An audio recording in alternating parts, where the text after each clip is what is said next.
Welcome to Accelerate Your Dental Practice, the show for dental professionals ready to grow smarter, faster, and stronger.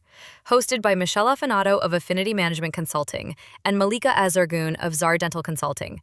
Each episode delivers practical strategies and expert advice to help you streamline operations, increase profitability, and reduce stress. Let's get started. Welcome to another episode of Accelerate Your Dental Practice. And I'm very excited that I actually have Malika back for this episode. Yes, I'm sad I missed the other one. I heard and it was a lot of fun. It's crazy, Malika, like with the travel that we have between, courses and client visits. I'm actually impressed that we've been able to do this for a couple of years now, keeping up with our schedules. And sometimes we have to do solo ones or have, surprise guests and think outside the box. But I'm so happy to have you back for this episode. And I'm very excited to share this topic with our listeners because I feel like when you own a practice, doctors, I say this all the time, doctors do not go to school to learn how to run a business. They go to school to learn how to be great clinicians. So most doctors have a very good understanding of what is happening in the clinical aspect. They can correct things, they can look into it, they can strengthen things clinically.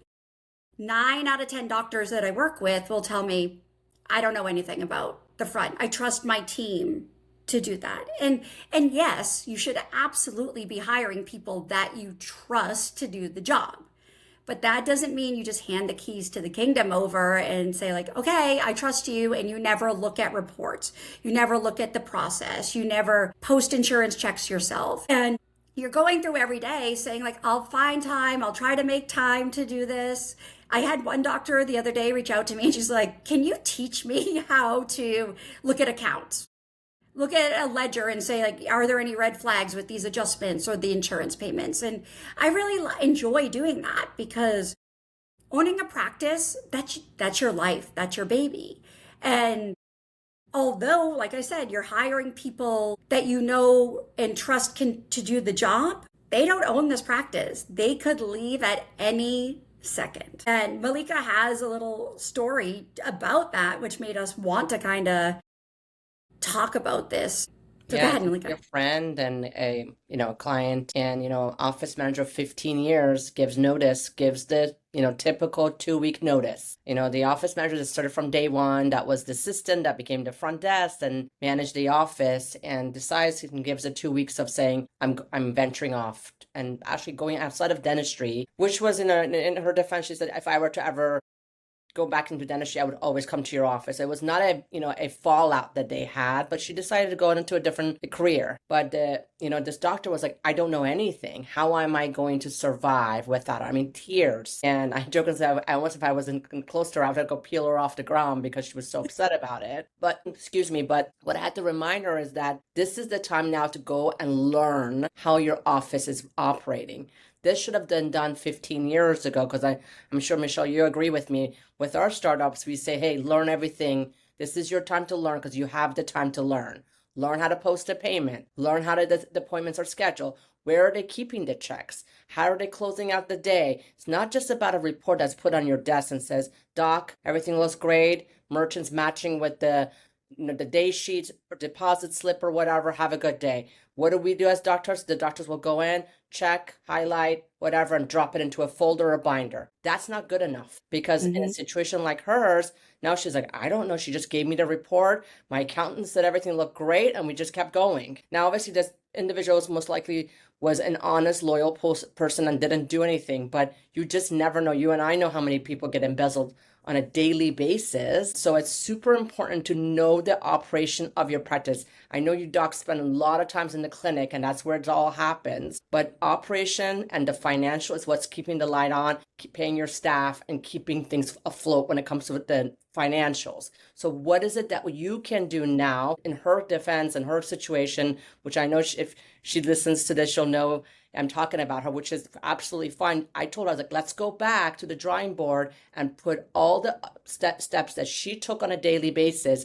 And we're going to figure out how you're going to learn that, which is not going to be hard, Michelle. You know this. It's not hard to learn it, so that you can at all points be able to jump in and do it if you need to. It's not ideal. Yes, you probably don't want to be in your office till 9 p.m., but this is your baby. Like I'm a business owner. Michelle's a business owner. We have to sometimes do what we have to do because our team is out sick or someone quit. It's part of it, and then obviously, what can you outsource for the time being? Can we outsource the billing?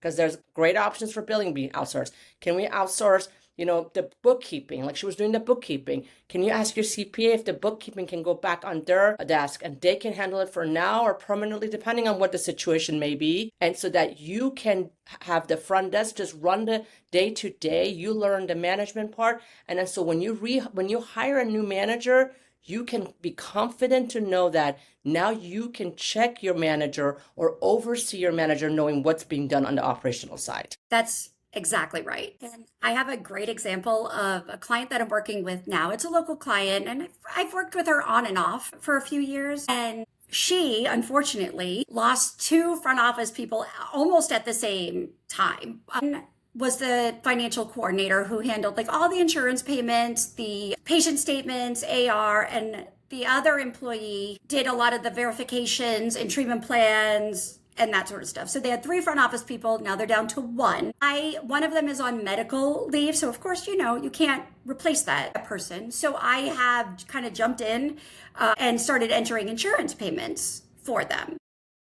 When I was doing that, I realized, and this is a software thing with Curve, is the fee schedules are not correct. So the insurances were paying more than what is allotted for in Curve for the allowed fee. And therefore, it was leaving like for everybody with Delta an $8.90 credit on everybody's account.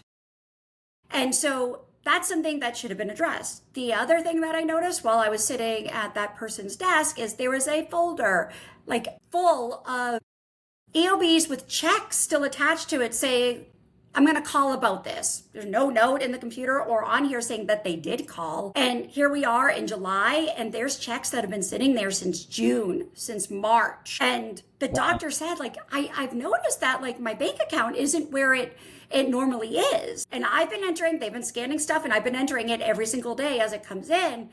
But I must have found $3,000 to $5,000 in that of nobody knows if it's done.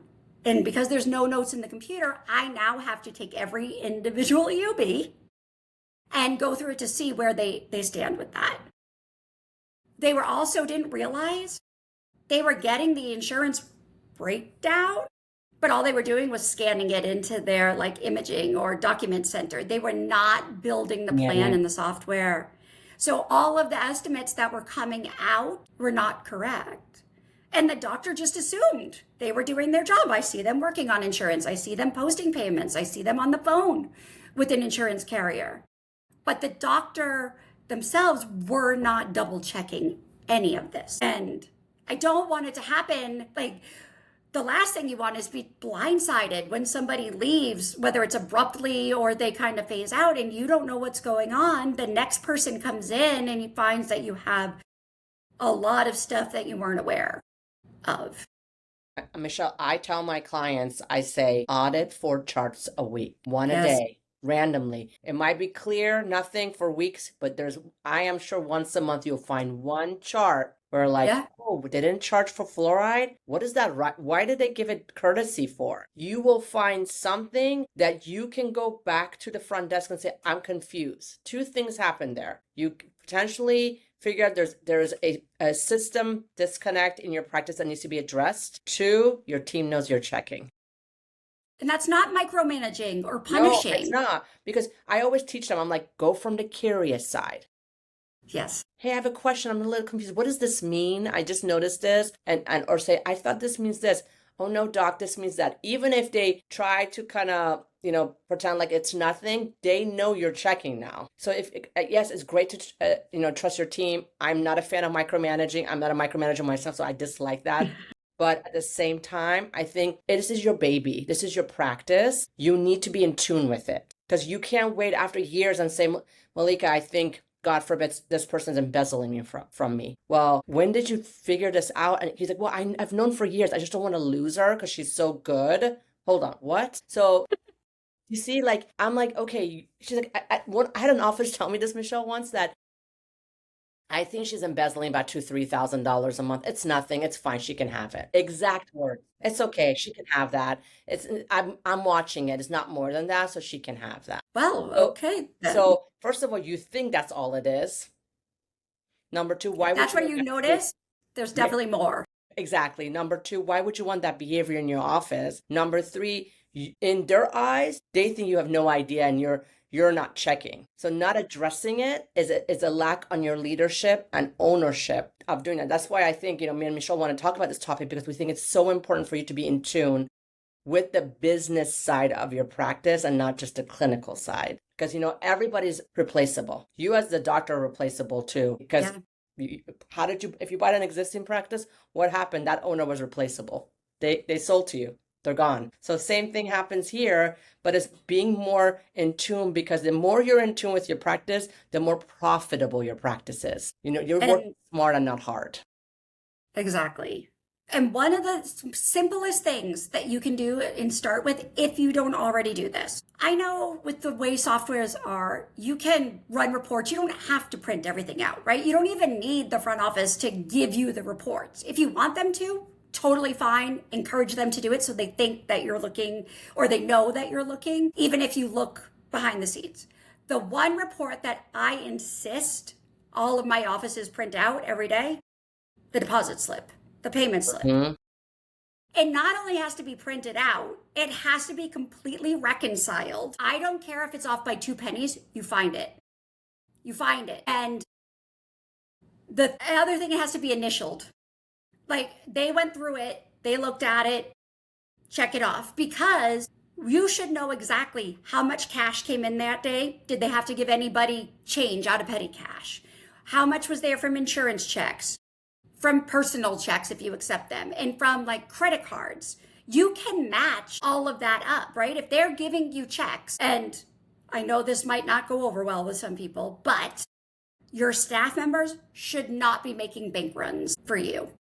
That should be a doctor or spouse's job. And I highly encourage check scanners or mobile deposit if you can do it. And then you don't have to deposit the cash daily, because people aren't waiting for that to clear. But you should be able to look at the checks that are handed to you at the end of the day and make sure that matches exactly with the deposit slip that was handed to you. If it doesn't match, I give it back to them and say, find it. So for me, now that I'm like posting checks again, it like made me excited, because I think I did a Delta bulk check for like $8,700. And when I do a bulk check, I do not move on to other payments until I reconcile that bulk check, because the worst thing to do is like you just entered. Michelle, you're making me smile, because I'm like, oh, I miss posting payments. Trust me, after a little while, you get as frustrated as the doctors do, and you're like, what do you mean? But I was so excited because I posted it, and it had been a while, and Curve I'm not like 100% familiar with. One shot. It equaled out in one shot. I didn't have to go back and fix one thing. I was like dancing around the office, and they're like, what's for that, Michelle? Because it's really important. Like, every penny counts, and you should be aware of that. So if you're not getting the deposit slip, the way I like to do it is the deposit slip checked off, initialed by me, that everything I posted matches. Paperclip to it with the checks, any credit card receipts, any cash with a receipt that is initialed by the staff and the patient, so that we know there's accuracy in the payment that came in, and I hand it to the doctor. You can shred it as soon as you make the deposit and you know that everything's fine. I love it. But that is, I think, the easiest thing to start with. I mean, I worked in retail when I was in high school. End of the day, when I closed the cashier, I had to make sure 1 penny off, I couldn't leave for the day. I had to make sure that, it kind of tells my age, but we had a lot of like physical checks. Those had to be matching. All the cash, all the pennies, whatever, the credit card, all of that had to match. I had to initial, go to my manager, show it, and then I could walk out. 1 penny off, I could not leave. And that's what I'm saying. Like, it honestly, sometimes I wonder why in dental offices we're allowing this behavior, or Or doc, I'll give that to you tomorrow. What? I've been in so many offices that like I observe for the day, and then like I'm just watching to the end so I can do a recap with the dentist. And I hear the manager or the billing coordinator, whoever come up and say, Doc, here's everything. I just haven't looked at it, but if you want to go in and deposit the checks, you can. I'll just add everything up tomorrow. No, you cannot leave until that gets done. Like I don't understand why only thing I will say, please, doctors that are listening, do not allow that behavior. And if you're doing it, you're enabling them. So you can't go back and hold them accountable if from day one you didn't put the system in place for it. That system is a must. That is your hard-earned money. And it lets them know, like, you have eyes on it. So if it is off, it's very easy to catch it that day than it is to go back. Same thing, like, if you don't write your clinical note today while the patient's in the chair, how do you remember what was actually done 100%, that day, right? 100%. So I think starting with that, the other report that you should be looking at, and like Malika said, like auditing for accounts, is the adjustments. And if you have a membership plan, you're going to see adjustments for that. There'll be specific ones for insurance write-offs. Verify those against the EOB. And if you don't know how to read an EOB, because believe me, every single one is different and they can be confusing, you reach out to somebody like Malika, and I can do some, calls about that. I help my clients all the time to understand that, to ensure that they're following the rules and writing off the right amount or charging the patient when necessary. So, I see a lot of things, and sometimes doctors are not aware of it. The team just does it. So for example, I have an office that they're doing Curodont now. Curodont is not covered. Like, I haven't found maybe one insurance, a random insurance that covers it, right? Yeah. Can you charge your full fee? Or, do you charge the allowable fee? What state are you in? What type of plan is it? It's not just black and white.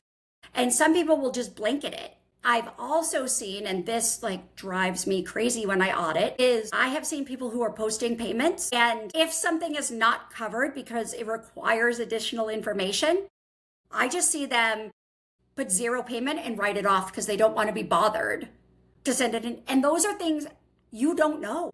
You're not seeing it. You're just like, I got these much checks. The person doesn't have a balance anymore. So those are the kinds of things that you should be looking at to protect yourself. And a lot of it, I will say, we don't get, again, office managers don't really go to school to be a dental office manager. Revenue cycle managers, billing coordinators, they don't go to school for something like that. It is typically an on-the-job type of training, and you go to CE courses and stuff. So they might have been taught wrong, or they might not have all the information. So like Malika said, come to it as you're curious about it. Yeah, and also from that EOB, you realize what fees you're getting paid at. And I've had clients say, Malika, I just happened to open my mail. I'm shocked that, I don't know, this insurance is giving me X amount of dollars for a crown. Yeah, if you're in tune with your practice, you'll pick up on this stuff. Yes. You'll realize what's going on, and you then have your aha moment, and you're like, oh, you know what? Let me tell my manager or my billing coordinator, call this insurance and see if it's negotiable. If not, I might want to drop that insurance because it might not be the right fit for my practice anymore. Exactly. So I hope we gave you a few tips, right? Right out of the gate tomorrow, whenever you're listening to this, request that deposit slip, double check that the money is actually accurate to what is being deposited into your account. Malika suggested audit 4 full accounts or 4 appointments a week. Just start to get in the habit. Malika and I are always available. If you have questions, you're not sure how to do something, you want some advice, if you want some training, you can always reach out to us.